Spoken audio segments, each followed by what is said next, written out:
9월 20일 주일 예배를 시작하겠습니다.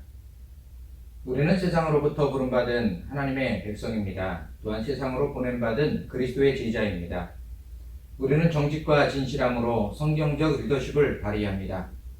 성경의 교훈을 신앙적 끈기로 실천합니다.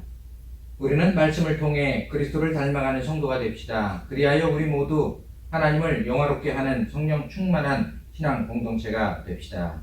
아멘.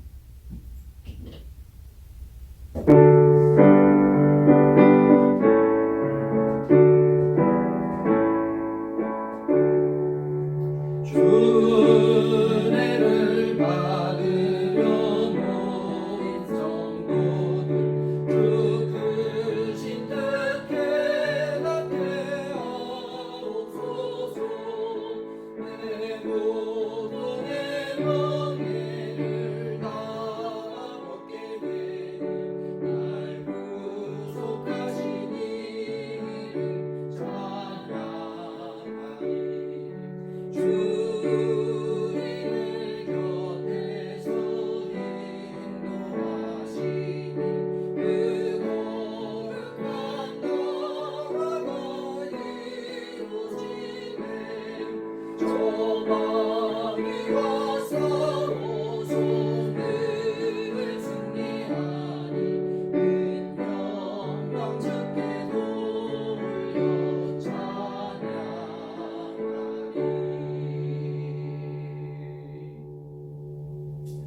다 같이 기도하겠습니다.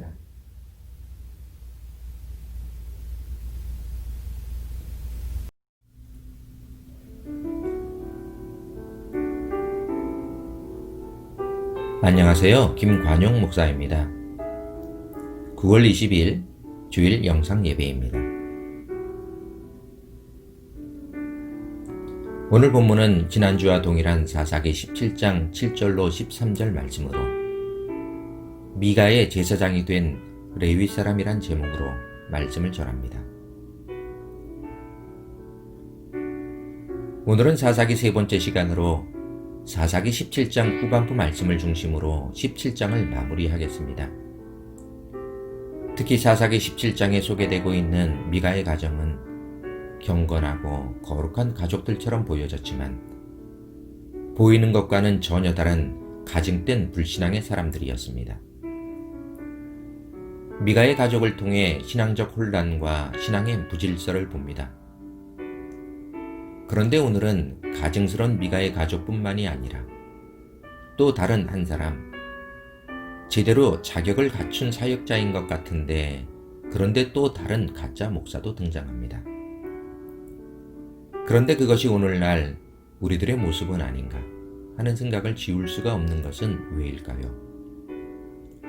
수천 년이 지났어도 사사기 17장의 실패는 지금도 계속되고 있는 것 같습니다. 미가 가족의 거짓되고 가증된 불신앙, 그들은 분명 가짜 신앙이었습니다. 그리고 그들은 자기들이 하고픈 대로 하나님의 이름을 앞세워 들먹이며 마치 그들의 신앙이 좋은 것처럼 행세하며 하나님과 전혀 관계없는 가짜 교회를 세웠고 그 가짜 교회에 가짜 목사를 세웠습니다. 미가는 교회 설립자로 그 교회의 장로가 되었을 것이고 교회 설립에 자금을 댄 미가 어미는 권사가 되었고 미가의 다른 형제는 제사장이 입는 에봇을 걸치고 가짜 목사로 교회를 운영했습니다. 그런데 이상하게도 그런 가짜 교회에 사람들이 날마다 어마어마하게 모여드는 것입니다. 사랑하는 성도 여러분, 교회나 신자들이 숫자적으로 엄청 늘어나는데 그런데 왜 세상은 점점 더 강팍해지고 삭막해지는 걸까요? 이렇게 말씀을 드려 죄송하지만 이유는 가짜이기 때문입니다. 오늘 본문 사사기 17장은 베들레헴에서 사역하던 레위 지파 제사장이 자기가 거할 곳을 떠났다고 말씀합니다. 제사장이 거해야 하는 곳을 떠났다는 의미를 생각해 봐야 합니다. 이 질문의 이해를 위해 신명기 18장 1절로 4절 말씀을 보십시오. 레위 지파, 다시 말해 제사장에게는 분깃도 없고 기업도 없다고 말씀하셨습니다.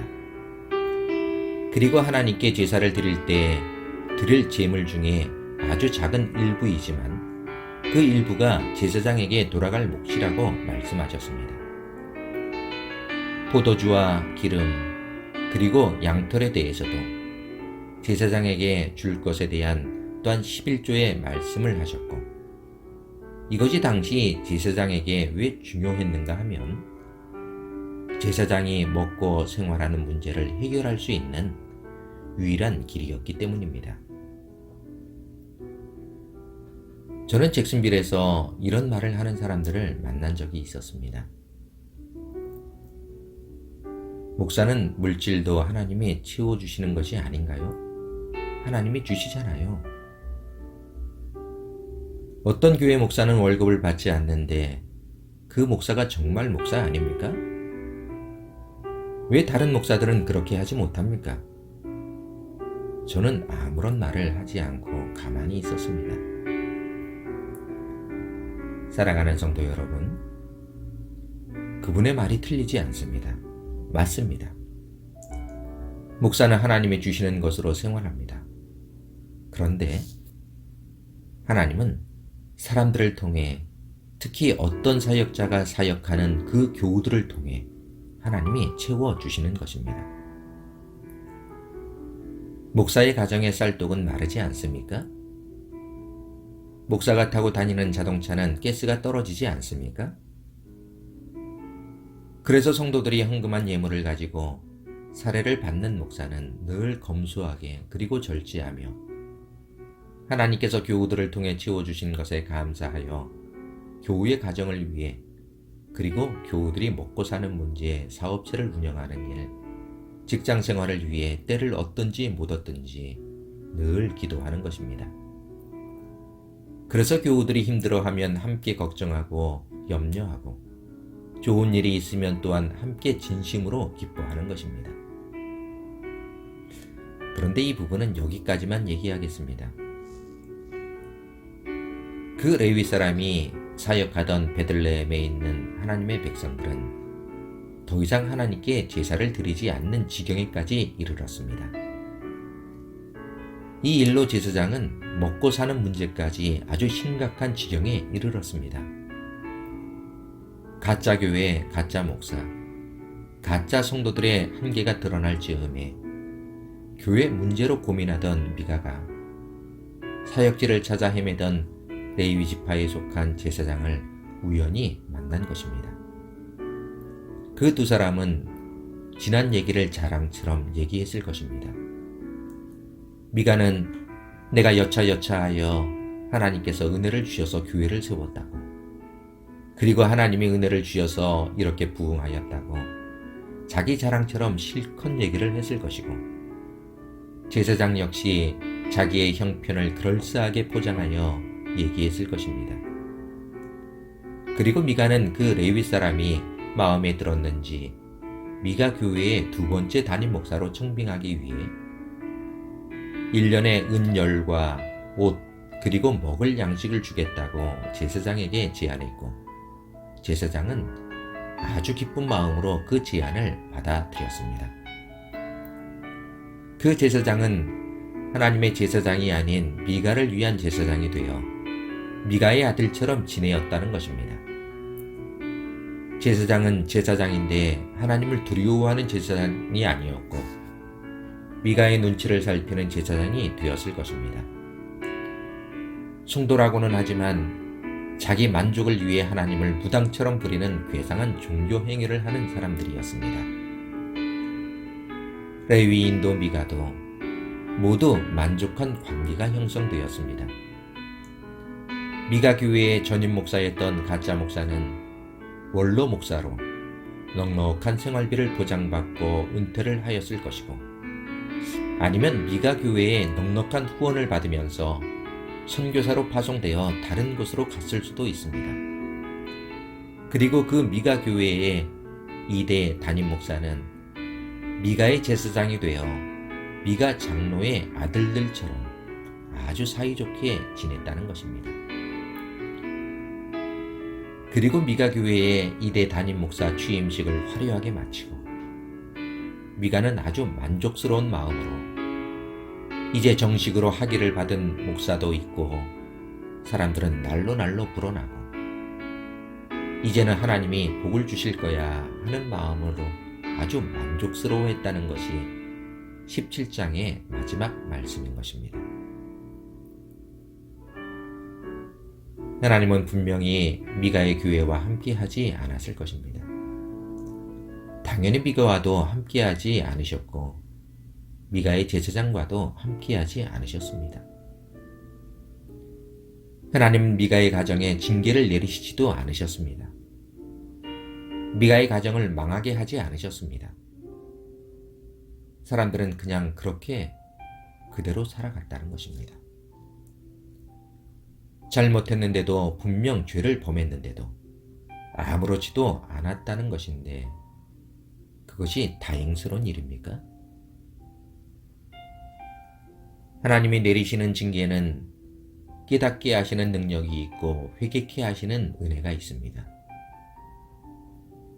그럴 기회를 주시는 것, 그것은 은혜입니다. 그런데 그럴 기회를 주시지 않는 것, 아무런 일이 없으니까 그들은 그들이 잘하고 있다고 생각하고 있었을 것이고, 그런데 바로 그것이 진짜 징벌이라는 것을 말씀하시는 것입니다. 그렇게 살다 그렇게 그냥 죽으라는 것입니다. 이것은 얼마나 두려운 말씀인지 모릅니다. 사랑하는 성도 여러분,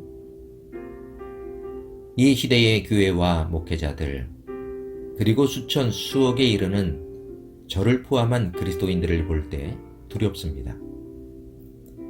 침묵하시는 하나님이 두렵고 죄를 죄로 깨닫지 못하고 반복되는, 아니 더 심각한 죄로 빠져드는 교회와 그리스도인들을 볼 때 정말 두렵습니다.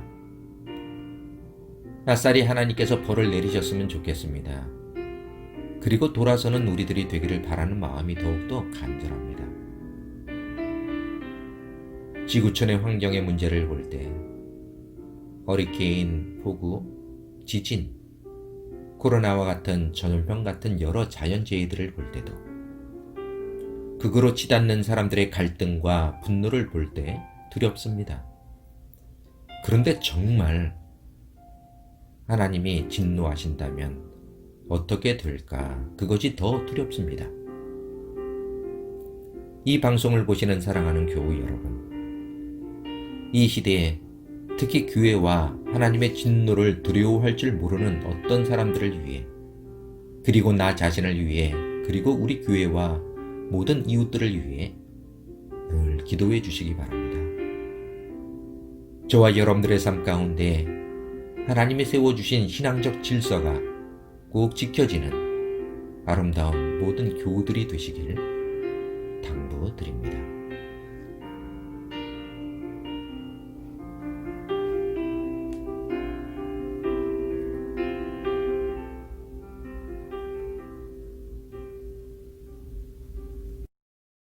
하나님 아버지 감사합니다. 오늘도 주 안에 함께 예비한 믿음의 성도들이 있게 하신 것 감사합니다. 말씀의 중심을 살게 하신 하나님 또한 감사합니다. 거룩한 주의 날, 주의 성전의 뜰을 밝게 하신 하나님께 또한 감사합니다. 우리가 또한 말씀을 나누며 서로 위로받게 하시고 그 얼굴을 대하며 하나님 앞에 감사하게 하신 은혜에 또한 감사를 드립니다. 또한 한 주간을 살아갈 때에 하나님께서 우리를 지키시되 눈동자와 같이 보호하시는 하나님의 은혜가 충만한 한 주간이 되어질 수 있도록 역사하여 주시옵소서. 지금은 우리 주 예수 그리스도의 은혜와 하나님의 사랑과 성령님의 교통하심이 오늘도 하나님의 은혜를 구하며 살아가는 귀한 성도들의 머리 위에와 주의 몸된 교회와 성도들의 가정과 일터 위에 지금으로부터 영원까지 함께 계실지어다. 아멘.